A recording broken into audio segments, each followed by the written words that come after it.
धन्यवाद अध्यक्ष जी। ओके। अध्यक्ष जी, मैं अपनी बात को शुरू करने से पहले, क्योंकि राजकुमार भी इस बात को कह रहे थे, ये 2 अप्रैल का दिन विशेष है सर। मैं जेल में था सहारनपुर, 2 अप्रैल 2018 को आंदोलन हुआ, 13 नौजवानों ने शहीदगी दी सर।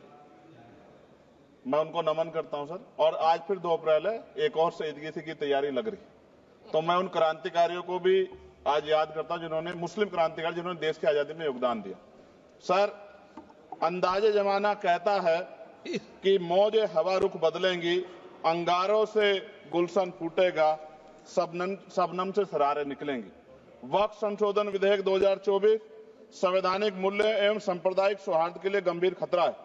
वक्फ संशोधन विधेयक 2024 संवैधानिक अधिकारों, विधिक सिद्धांतों और धार्मिक स्वतंत्रता पर गंभीर आघात है। विधेयक वक्फ प्रबंधन को कुशल और प्रभावी बनाने का दावा करता है, लेकिन इसके 44 संशोधन इन वादों को पूरा करने में असफल है।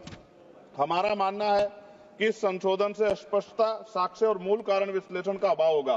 पूर्व संशोधनों का मूल्यांकन नहीं होगा, हितधारकों से परामर्श की पारदर्शिता नहीं होगी, मौलिक अधिकार का उल्लंघन होगा। Article 13, article 14, article 25, article 26, article 50, article 300 सर्वोच्च न्यायालय के निर्णय, स्थापित कानून और इस्लामी सिद्धांत और संविधान की भावना का उल्लंघन होगा। असत्य वादे बनाम वास्तविक प्रभाव, विधेयक सुधार और सशक्तिकरण का दावा करता है, लेकिन वास्तव में धार्मिक संपत्तियों के पुनः वर्गीकरण, जब्ती का प्रावधान संशोधन 39A, ऐतिहासिक मस्जिदों, कब्रिस्तानों को सरकारी संपत्ति घोषित करना, जिससे सांप्रदायिक तनाव पैदा हो सकता है। जिलाधिकारियों को अत्यधिक अधिकार प्राप्त करना, संशोधन 4B।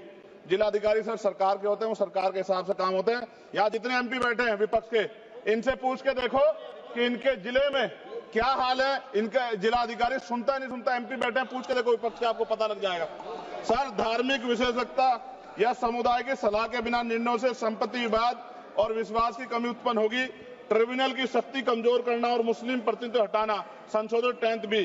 धार्मिक कानून की त्रुटिपूर्ण व्याख्या और पक्षपाती निर्णय, दानकर्ता इच्छा की उपेक्षा व धार्मिक स्वतंत्रता का हनन, संशोधन 5A। दानकर्ता द्वारा समर्थन वापस, जिससे सामुदायिक संस्था कमजोर हुई। गैर मुस्लिमों द्वारा स्थापित वक्फ सुरक्षा समाप्त करना, संशोधन 104 की समाप्ति। अंतर धार्मिक सौहार्द प्रभावित होगा सर। सदियों पुरानी धार्मिक संपत्तियों पर सीमा अधिनियम लागू करना, संशोधन 27B। कब्जा की गई संपत्तियों की स्थायी हानि, धार्मिक विषयों को दरकिनार कर वक्फ निर्धारण करना, संशोधन 6C। धार्मिक ज्ञान के अभाव में संपत्तियों गलत वर्गीकरण, पंजीकृत वक्फ घोषणाओं को अपराध घोषित करना, संशोधन 312। भय के माहौल में धार्मिक दान में गिरावट, मनमाने सर्वेक्षण को और वर्गीकरण की अनुमति देना, संशोधन 8A।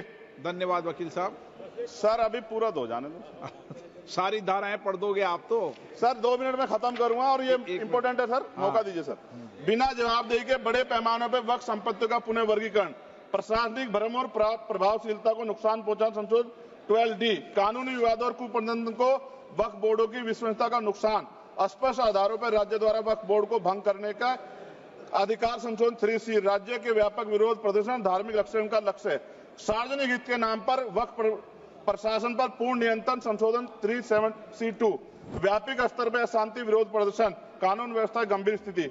सर, सरकार के उद्देश्य से नजर आता है मुस्लिम समुदाय के योगदानों पर नियंत्रण स्थापित करना, मुसलमानों को उनकी वक्फ संपत्ति वंचित करना, वक्फ स्थापित करने के अधिकार पर प्रतिबंध लगाना, वाकिफ और मुतवल्ली की इस्लामी परिवर्तन करना। इस विधेयक को वर्तमान रूप से स्वीकार करें और समावेशी परामर्श, कानून स्पष्टता, संवैधानिक धार्मिक सुरक्षा सुनिश्चित करें। सर, ये तो बिल पे था सर, क्योंकि आप कहते हैं बिल पे बोलना चाहिए, 2 दिन नहीं, लेकिन सर मैं सुबह से सुन रहा हूं सर 2-3 चीजें बोलूंगा सर। जो विद्वान सरकार मुसलमानों कितनी हितैषी है सर, कुछ कह रहे हैं क्या? जो विद्वान होता है वो बिल पे बोलता है सर। बस खत्म कर रहा हूं। सरकार कितनी हितैषी है सर? केंद्रीय मंत्रिमंडल में एक भी मुस्लिम मंत्री नहीं है। सच तो यह कि अभी ईद पे नमाज पढ़ने के लिए भी नए नियम बनाए गए और जो नमाज पढ़ रहे थे उनके पीछे पुलिस कर्मचारी लाठी लेकर खड़ा था, मैंने खुद देखा सर। अगर सरकार इतनी देर सच्चर कमेटी की रिपोर्ट पर चर्चा कराएगी। बिल्किस बानो के आरोपियों का जेल से बाहर आने के बाद स्वागत किया गया सर। मुसलमानों की जमीन की बात है, SC/ST की जो जमीन है वो छीनी जा रही है सर। कानून से ऊपर उठकर मुसलमानों घरों पर बुलडोजर चलाए गए, सबने देखा।